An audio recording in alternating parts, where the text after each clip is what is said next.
It's always a privilege to share with you. Just spend a little time. I say that every time, but I'm serious. I really enjoy spending time and sharing as much as I possibly can. This is not a lot, but I thank for the time that I do have. Today, we're going to talk about something. Before I tell you the title of the lesson, I am not calling nobody names. I'm going back to that, I didn't call y'all no names. But the name of the lesson is Holy Hypocrite.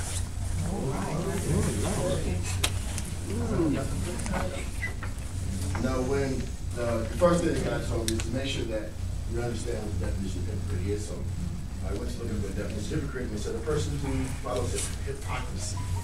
So I looked up hypocrisy to actually give me any type of definition for a hypocrite. And the definition is the practice of claiming to have moral standards or beliefs to which one's own behavior does not conform. Read that again. The practice of claiming to have moral standards or beliefs to which one's own behavior does not conform. So as we go through the lesson, I need you to keep remembering the actual definition of hypocrisy. Yes, ma'am. What is that? The moral? I'm sorry. No, there is no be sorry. You repeat that again, remember? The practice of claiming to have moral standards or beliefs to which one's own behavior does not conform. Everybody get that? Mm-hmm.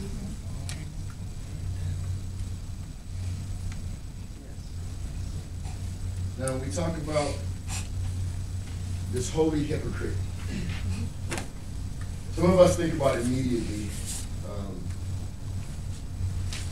not behaving properly to other people, like other people calling you a hypocrite. For instance, as a Christian, being a hypocrite of not behaving properly or under the covenant of you and God outside of the church. Hypocrite. Okay. But that is actually not what I'm talking about. We're going to talk about that, but the lesson itself is you being a hypocrite to God. See, what we do is when I first mentioned hypocrite, most of us thought of, which is okay, but how other people perceive our behavior.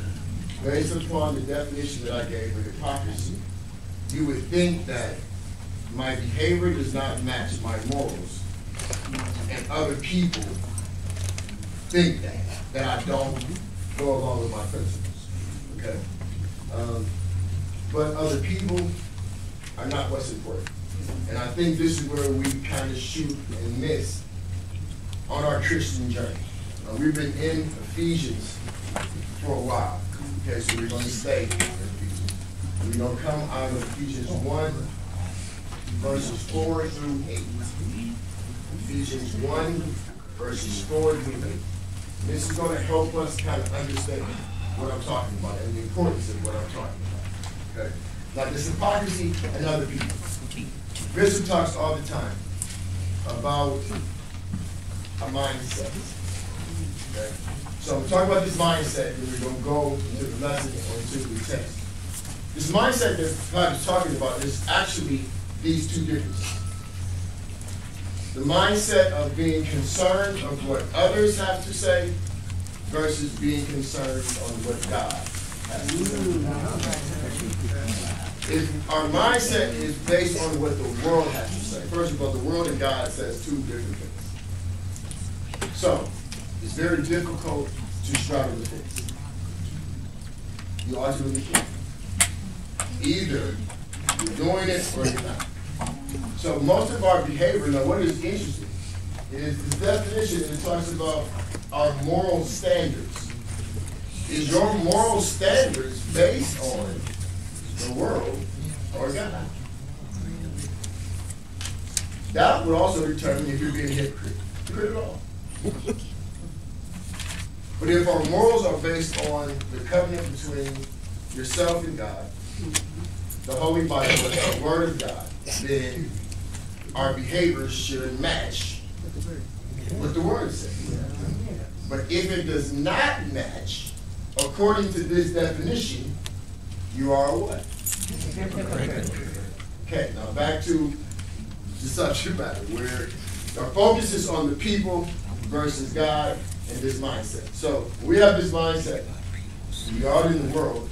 If we're focused on what everybody else is thinking, what they think is correct, and we just said that is opposite of what God would have us do a lot of times, then if we're living our lives based on that, the world is actually changing our morals from day to day. Because the world's morals are different from yesterday and they're going to be different tomorrow. So it's very difficult to create any type of consistency at all. Because it's going to waver all the time. Let's look at this text so everybody can understand. What I'm talking about as far as God's morals or his standards. I use the King James Version. Y'all already have that? I use the King James Version, meaning that I've had two pastors in my life. This year is short. Elijah Hickman from Macedonian Baptist Church, who was the teacher of bishops, a teacher of bishops, both of them very old school. I grew up having to understand the King James Version because every version came from that version. Okay? So this is why I continue.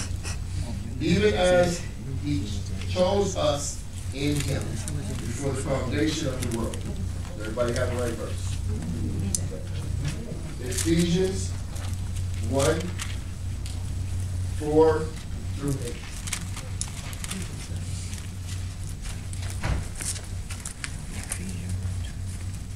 Even as he chose us in him before the foundation of the world. Now, which is very important here. You can't base your morals on the world if he told you what he needed you to do before you even got here. Very simple instruction. You make it quite clear that your morals or your standards cannot be based on the world. I'm going to give you this before you even enter into the world. It actually says, chose us in him. Now again, as believers, we get to read and stuff and jump over very important terms. The most important term in that phrase to me is in. So what God is telling you quite clear, there's no easier way to put it is it says, even as he chose us in him before. That means before here, where were you? In him. He just told you that. No, that wasn't number 7 words. 7. Him is the 7th word. Him is the 7th word. So it says, even as he chose us in him before the foundation of the world. So before the foundation of the world, we were in him. So the instructions came while you were in him. Now what we're taught here is that you have to understand the characteristics of God in order to follow his covenant. So by being in something, you take on God's characteristics. It's impossible to be in God and not be a part of God. I'm taught something from very young in my beginning studies that says that you're not equal to or greater than, but a part of God. And Ephesians 1, 4 through 8 actually says the exact same thing. Now where this hypocrisy starts, it starts here in the very first 7 words. We don't think we came from in God. So you understand, if you came from in something. I physically came from in my mother, which makes me her son. That's right. God clearly told you in 7 words, in the first chapter of Ephesians 4-8, you were in him. So you are his child. That's right. Everybody just said, We got it. No. Hypocrisy. Because when you go out in the world, you tell me you live like Jesus Christ. We tried to.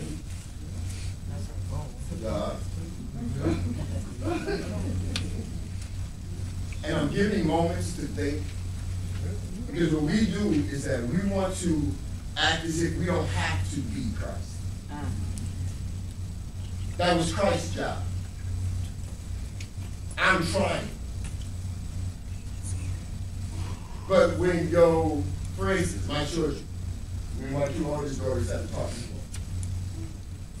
there are certain things that their mother does. I have to accept that's my wife. If those are shortcomings or faults or whatever, I have to accept that. Because she's a grown woman. I knew they were shortcoming when I met her. So it would be not honorable of me to now hold that against her as if I didn't know that when we met. Okay. But as my children, no, I taught you different. I taught you to be this way. You understand that this is how you are to perform, period. I don't take, I forgot, or I'm trying, because I taught you. I know what you know, because I taught you. You don't tell me you forgot and I told you 17 times.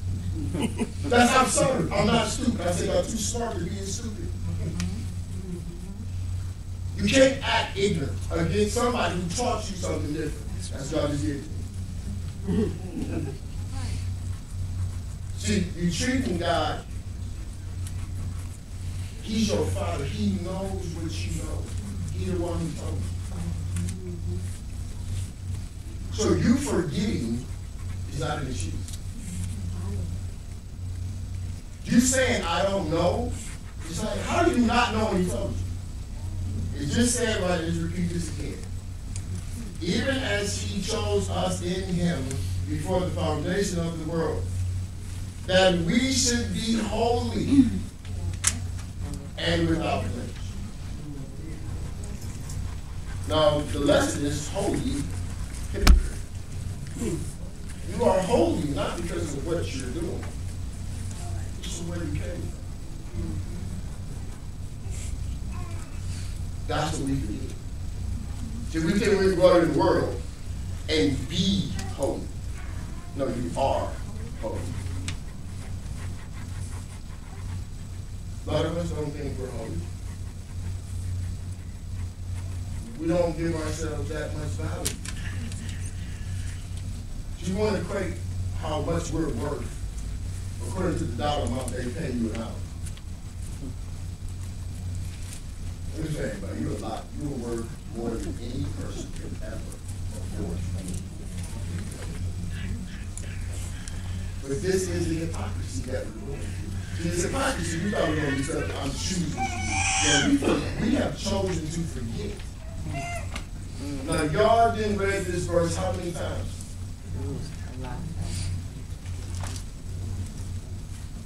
I spent a lot of time teaching our kids. And I tell them one thing. Don't get to memorize your Bible verses you can't do. Don't come into church telling me you memorize 7, and go back to church and act like you don't know that. Holy. We came from God. There is no way around this, everybody. We don't talk about this enough.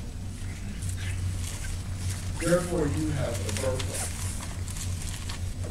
You have capabilities and capacities that you have no idea, because you won't even start with that first thought.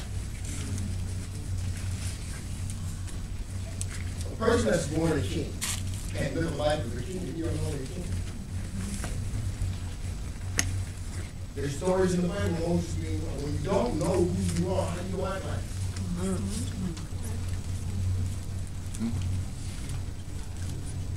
But in the verse, it says that we care for God and that we should be holy without blemish before Him in love. Having foreordained us, has actually ordained us before we got here to be holy. That means He gave you the power to be holy. He actually ordered you to be holy. Ordered and will make. There's a difference between making a request and giving an order. Maybe us as parents that are in charge of people, those who are trying to make decisions. Sometimes you make requests. Could you please take care of that problem? An order is completely different. I need you to go take care of that now. An order is going to give it's going to have a lot of answers in the question. Now I don't know if it's important. You're not going to know when you're supposed to go do it. And you're not going to ask Him again. Because it's told. Now, God ordered you and told you, come down here, or come here, you not say that, to come here and to be holy. Have you done it? Now, He did not say be holy if. If was not in the verse. You can skip over words, but we can't add them. But if wasn't in there. That's right. Now, foreordained us unto adoption as sons through Jesus Christ unto Himself. Now, we talked about, except if you're in God, and He's giving you orders, and He's telling you, you are my son. God, what do you do with that? I ask this question all the time to parents. Me and my wife have just gotten into marriage counseling, parents counseling, and so forth. So I ask people, I say, what if you told your child they was God's son? Their entire life. How would they react? I learned a very valuable lesson at the expense of my parents. At a young age, God put something in my spirit, and He made this quite clear, that I am your father. There is no shaking it, ain't no way around it. And if you say it out loud, ain't nobody gonna believe it. But I need you to understand something, son. I'm your father, and you hear me, so you know we're connected. At a very, very young age. So as I grew older, I began to understand that my parents, yes, I was given my father's name. But that was a truth. A truth is, my name is Shay Snelling. The truth, or a truth is, George Snelling is my father. That's a truth. The truth is, God is my father. And I take His name. Now that is a choice I had to make on my own. I can then make that choice or not. You'll never agree. Now, I'm agreeing that that's what you do. I'm saying I'm agreeing with this, that before you got here, because it's not just me, that before you got here, you were in God. That means you and here were one. Not set one, unified as one. And He says, hey, I need you. He started giving you this order saying, I need you to be holy. I need you to be a living witness that I am real. That I am your Father. And if I'm your father, you have to live a certain way. Because if you don't live this way, they're not going to believe you.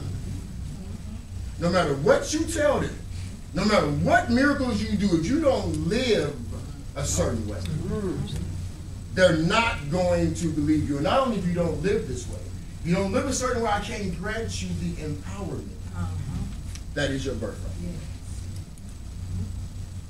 So when you get sick, you can't hear yourself. You can't think past depression. You can't shake addiction. You can't walk away from the people that's with you. See, y'all, those are all, that's empowerment. See, empowerment is not implementing it on others. Empowerment is them to stand alone and stand for what you know is true. Not for what everybody else has agreed is true. I agree with very few people about very few things. And it does not mean they are wrong, bad, or indifferent. That's the truth. Because we're looking from different perspectives. And if you're looking from two different perspectives, you're going to have two different outlooks. Things are going to look differently. So if you're telling me that things don't look different, if you claim to be the son of the God and not, think about the difference in your life. Think about how much that would have been different if you actually believed that. Was disappointed. This is the foundation of our faith. This is not something deeply hidden in a Bible verse that we having trouble finding, and this is the foundation. This is step one. This is why it says it before the foundation. We get so caught up in after the foundation because for some reason we can't seem to remember before the foundation. Why though is the question. If he told you something so important, why can't you remember?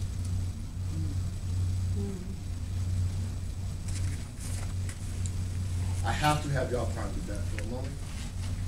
I pondered it for about 7 years. So 3 or 4 minutes ain't gonna hurt.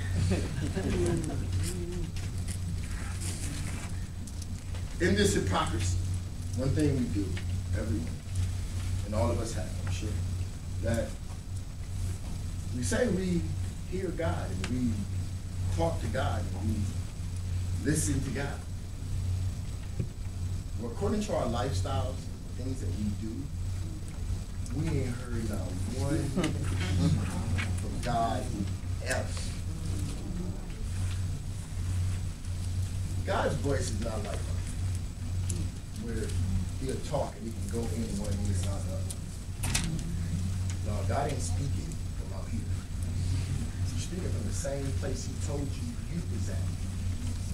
And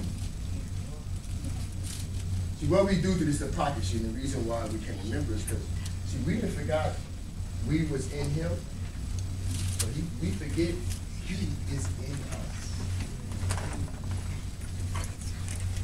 See, this is a twofold. Jesus said, I am in him and he is in me. See, like, we can't be in him and then act like he's not in you. That's so we were unified. It's a oneness.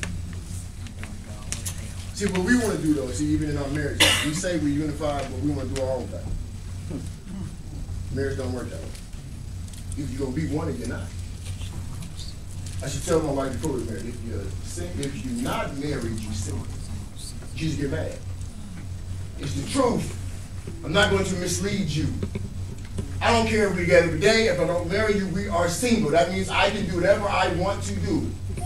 So when we got married, she understood the thing. Then, no, I can't do it all. What I think is best is no longer best unless both of us agree. Come on, But what we want to do with God is we want to be one with him to do what we want to do. But no, we married. You can't go do what you want to do unless we agree. You agree. This is where we're talking about the holy hypocrite being a hypocrite to God. We should not be concerned about being hypocrite to others. I'm going to be here because you don't know me. Everything you say about me is probably going to be not the truth because you don't know me. So I'm going to be a hypocrite, fine. But God knows me. All right. So I can't be a hypocrite in his eyes. Because a hypocrite in his eyes is no longer a hypocrite, it's a lie. And he said, I'm trying. Most of these people in here brought me up. Y'all are trying things over. You're too old. Learn too much, you live too long. That's like me telling my mom, I'm trying to be a good man. No, I have to try to be a good man. I am a good man. Regardless of what y'all think. It's the same thing with God. We have to be pure in his eyes. We're too busy trying to be perfect for everybody else. If a man's eyesight cannot be perfect, how can he see perfection in you? That's not possible. See, a man who sees perfection in something wants to see it. And then you go back to marriage. My marriage is blissful. I can speak about this.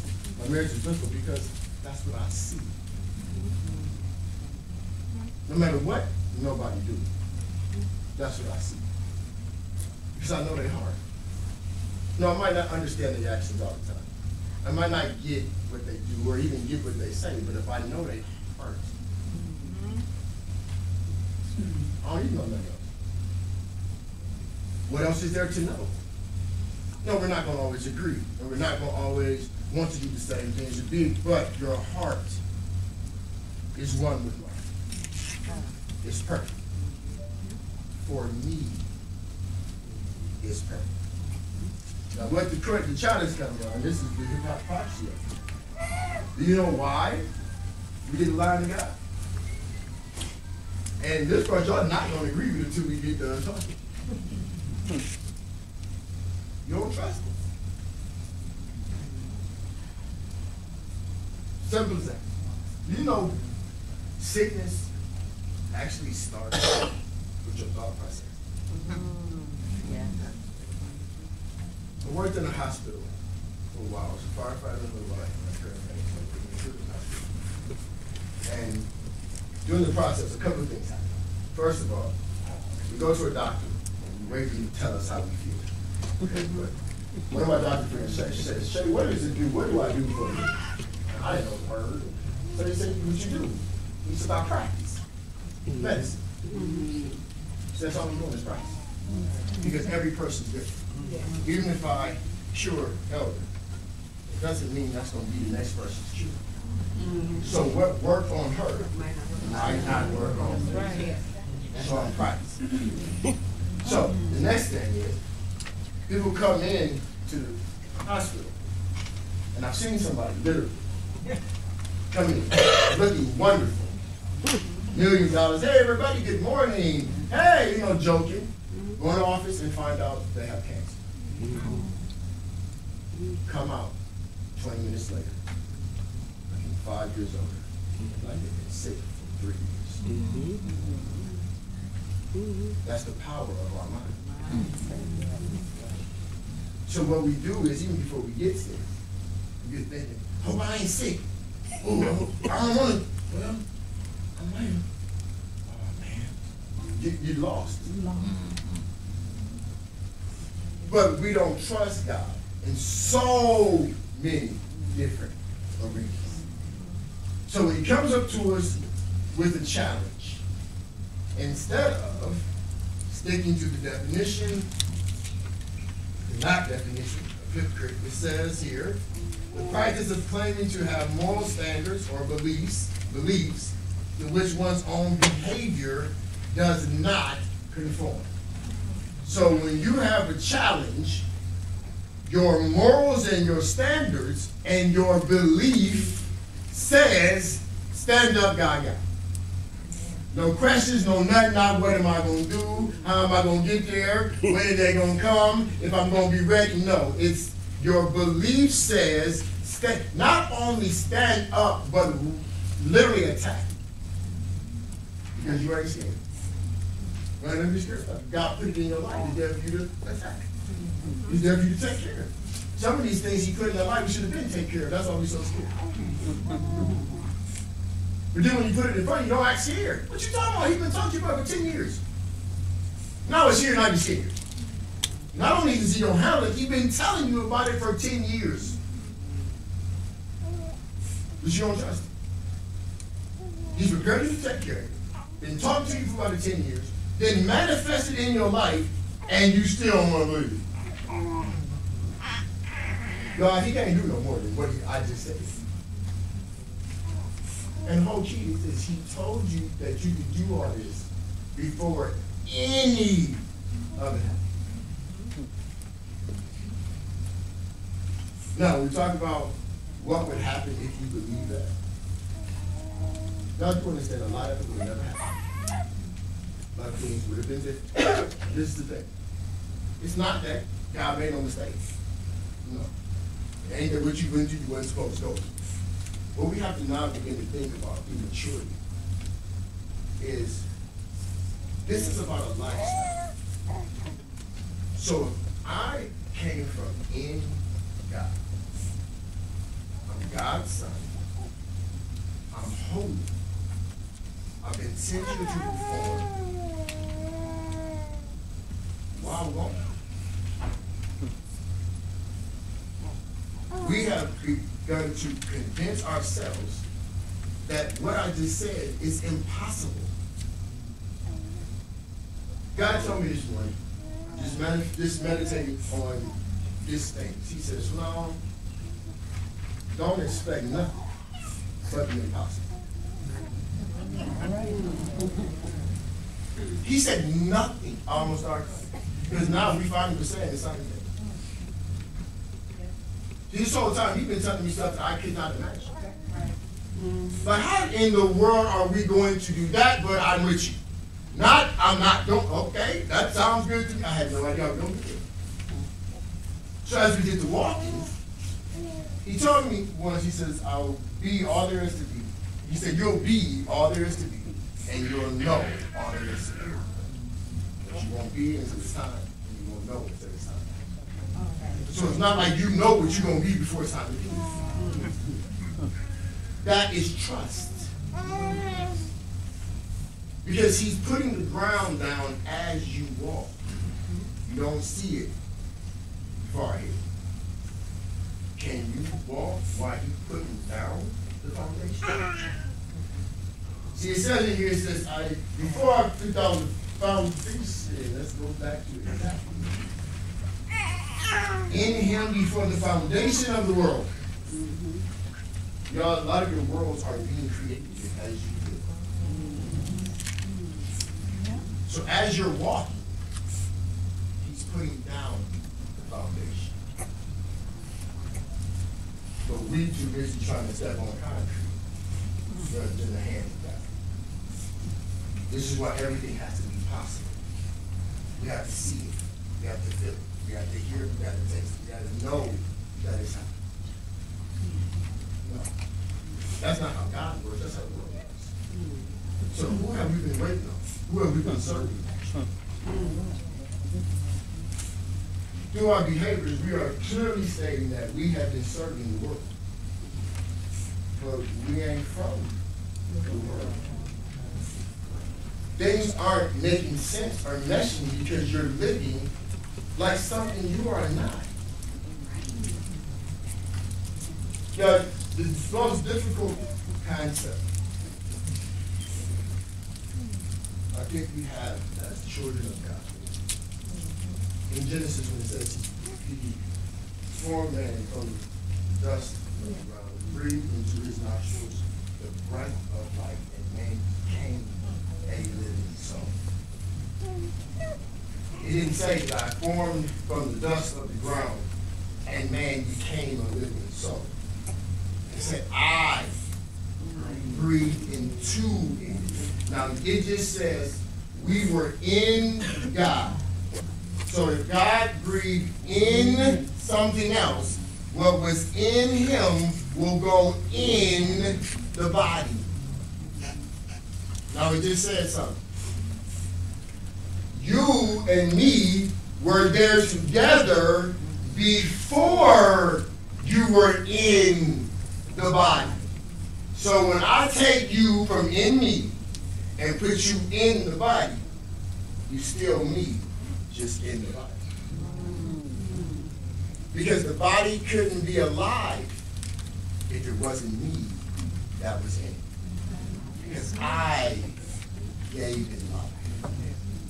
The body didn't give it life. The life gave it life. The life is you.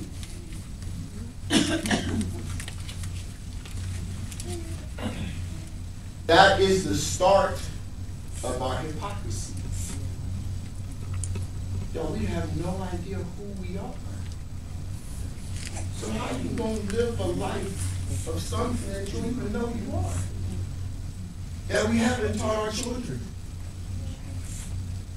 We tell them to be righteous, but don't know that you are so much more than righteous. Being righteous is the easy part. That's something that, for instance, we have a lot of things going on in our country. And I can tell y'all 2 or 3 things. Ain't none of y'all woke up this morning talking about massacring nobody, hurting anybody, taking nothing from nobody, doing nothing. I know this to be true. I ain't seen none of y'all. How do I know this? For the same God that is in you.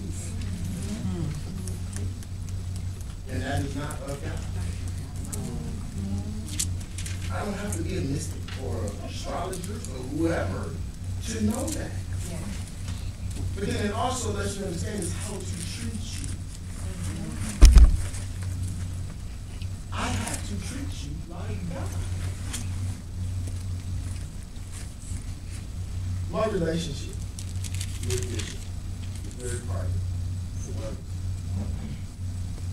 I'm going to share with y'all. And they're sharing with me. He is my Christ. What I mean is that she is not Jesus Christ. But for me, I am a son of God. If God sent me a teacher, me, not anybody else, me, and I know who you are. Just like I know the heart of my wife, I know the heart of the man of God who's been sent to guide me. I know my destiny. I know what God has called me to do. I know what this particular man, who is actually the same as me on the inside. So I know where he comes from. I know what his instructions were. He don't have to say a word to me. You know? Because when I have to gather my information from God, it comes from within. Not out here. Yeah, I hear him preaching in a pulpit. But if what he's saying is not matching what God then told me, I ain't listening to a word he's saying, no matter who you are, where you came from, or what you got. That's right. That's right. So when it matches, Yes. some of it very supernatural. And let's not get it twisted. Y'all know that I'm not a hooper and a howler. Because I got to stand. It's that vital for me in that sanctuary. Not saying it ain't vital, because I got to sit still. I'm talking about me. I got to sit still and focus on what is going on. Because there's some things going on in there that I need to be paying attention to. Come on. This is not normal activity. This is not something I can bypass. It ain't something I can just act like it's normal. It ain't normal. Ain't nothing about my life normal. But why is it not normal? Because I'm not normal. See, the proclamation doesn't happen with a mic and thousands of people. Okay. It happened when you balled up in your corner in your room. When it seems hopeless. But as kings, I play with words. I don't play with them at all. I'm very careful because I use terms properly. When I greet men, y'all, and this is how I'm sharing a lifestyle. I'm not saying nobody does have to do anything or anything like that. But I'm sharing you that we talked about what he done told us. And then what I'm confirming to y'all and proving that this is what it is. Whenever I greet a man, I say 2 words. Peace, God. Everyone. Most, oh, hey, don't even know what I'm talking about. Don't have the slightest idea that I just said. But people who know me like, hey, what's that you just said? Peace, God. People who really know me will actually, I'll call, and they'll say it to me before I say it to them. Notice what I'm going to say. And they say, why did you say that? Because I'm going to call you by the rightful name. I don't want to know John Deere or Tommy Hilfiger. I want to know God. So I'm going to address you by your proper title. Because I know who you are. Even if you don't know, I know who you are. Then we're going to get peace on the front of it. Because positive energy activates constant elevation. That means I'm going to give you as much positive energy as I possibly can. I'm going to identify you as God, so that means we are no threat to each other as we both God. No, we are not equal to or greater than, but we are part of the Most High. So our conversation needs to be elevated. No, I don't talk about gossip. I don't deal with none of that. I don't talk about nobody what they got, what they don't have. I don't care about none of that. I don't speak government. I don't speak politics. I don't speak none of that. You believe everybody is God. What I believe is what this says. Let's go back to the scripture. What's the truth? Ephesians 1:4-8. Everything I'm saying I believe in the scriptures of the Holy Bible. And we broke this down word for word so no one would misinterpret what I was saying. It says, even as he chose us in him before the foundation of the world, that we should be holy and without blemish before him in love, having foreordained us into adoption as sons through Jesus Christ unto himself, according to the good pleasures of his will, to the praise of the glory of his grace, which he freely bestowed upon us in the beloved, in whom we have our redemption. Let's stop, because we got to get the second part of the lesson. Through this hypocrisy, through this learning, through his love, when we're talking about being a father, the redemption. Change your mindset, and you're redeemed. Period. Your mindset leads to action. We just talked about, ain't none of y'all ain't get bad people. Y'all ain't gonna hurt nobody. Y'all ain't gonna do nothing wrong. Y'all ain't got a battle to fight. I'm not claiming that. You didn't fought enough battles. Let's stop fighting battles. You don't keep going and fighting. Yo, I got scars all over my body. I don't want to fight no more. And ain't nobody gonna make it. That ain't what you told me before I got here. God ain't told me nothing about fighting, arguing, screaming, being mad. It ain't in him. So why would I do that? Right. So that is the automatic redemption. There is no more what's not of God. I can't do what's not in God because I'm in God and God is in me. Okay. So my sin is against God, not against me. Right. But I'm not going to sin against God knowingly. That doesn't make any sense. That removes our empowerment. We are putting ourselves in harm's way. He's not doing it. Yes, ma'am. I have a question because God said, if any man says that he is without sin, he is a liar. He does not know me. What I am saying is, we have to understand in the Bible. You know how us with ministers say, I did not say I should argue about meat and milk. About you, a child, you have to feed meat. Okay. A lot of the scriptures are for people who drink milk. Pot taught us this a long time ago, but you just can't be talking to everybody about everything, and I don't understand. But when you talk, when you're mature, you're ready to eat meat. Now, tell you something about meat. You have to chew it up. You have to swallow it. Then it digests. Once it digests, there's waste that you have to get rid of. So, in the process of that particular scripture, yes, when you running around here sitting, that's exactly true. I'm telling you, who am I going out here and see it? I'm not going, y'all, I'm going to tell you this right now. I am not about to go out here and sin. For nobody. Now, have I sinned? Yes. But I don't have to continue to just because I do. That's right. A mindset.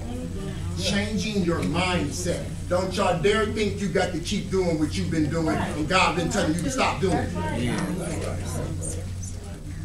I'm trying to simplify it. We can't take these verses and make them into something. Take word for word and do what it's telling you to do. Stop making it so difficult. I do the same thing. No, this is not y'all. We're a team.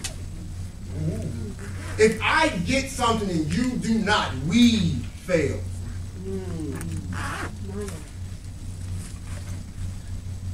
This is what Bob's been talking about since day one.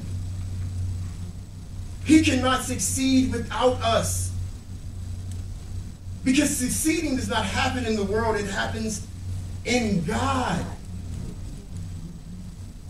Our reward, I don't care what you get here, it will not even begin to measure up to what he has in store for you tomorrow. It will just change your mindset.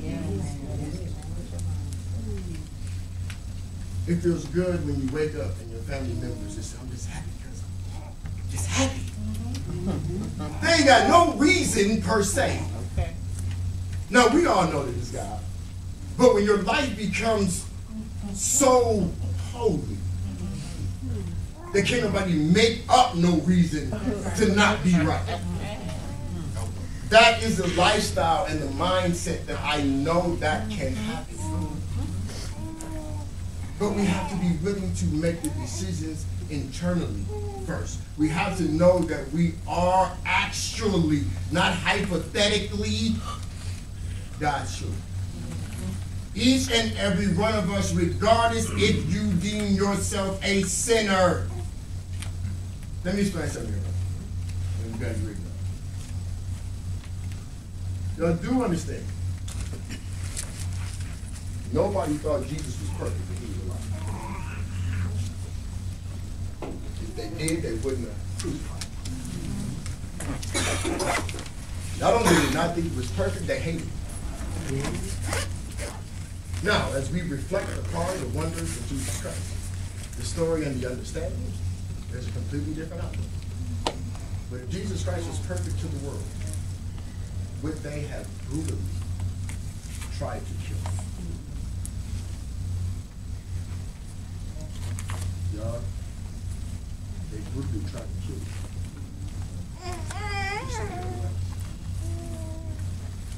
Some of us just do our children. Some of us do our jobs. Addiction, financial challenges. It's just the world trying to kill you. And how they kill you is just get you to forget who you are in God and who God is in you. It is the death of his people. Not slavery, not lack thereof education, not financial inequality, none of that. Simply causing you to forget. It said, if you don't want somebody like us to learn something, where do you put it? In the book. No, y'all. I am not an old man. I actually took most of them young. We talked about something today that's vital. I'm going to use you guys for here. That God is telling me in my spirit that not many of the leaders know everyone in the direction that we talked about. When y'all leave, you really need to focus on what we talk about. Who is you? How can your life here on your source not be continuously communicating with you? He's communicating in every sense. Every time your body you feel it is him. Every thought is him. Every word you hear is him. The thing is that, are you listening for him or are you listening for whomever sent you? As a child, since he talked to us before, the reason we can't remember is we won't look through it. We keep looking at it. My wife has one of my quotes tattooed on her arm. It says, look past what you see. The truth is not in the sin. In the sin. It is the unseen. Ask him to help you remember the unseen.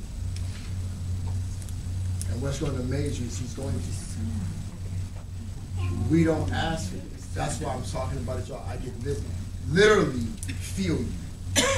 Again, y'all, we're connected if I want us to be or not. But because it is him in us all, ain't no escaping. Especially when y'all been yearning for him. Y'all, I use the word yearning for a minute, for a reason. How do I know you've been yearning for God? That is a very specific term to tell a group of people. Because that's exactly what you do. So, in that, let me give you the whole process. Does anybody have any questions or comments for me before we partake in comments, concerns, questions? Yes, ma'am. Will you tell me again, you said peace and you said positive energy, what? Positive energy activates constant elevation. Okay, wait a minute. Me and my daughter actually own a nonprofit called Peace Community Enhancement, and that's what the acronym is for. I've used this since I was a very young man, just to reach other young people.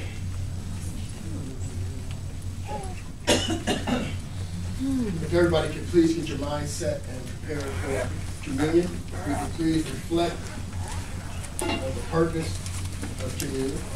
Bishop has ordered us to do this every Bible study, which I think is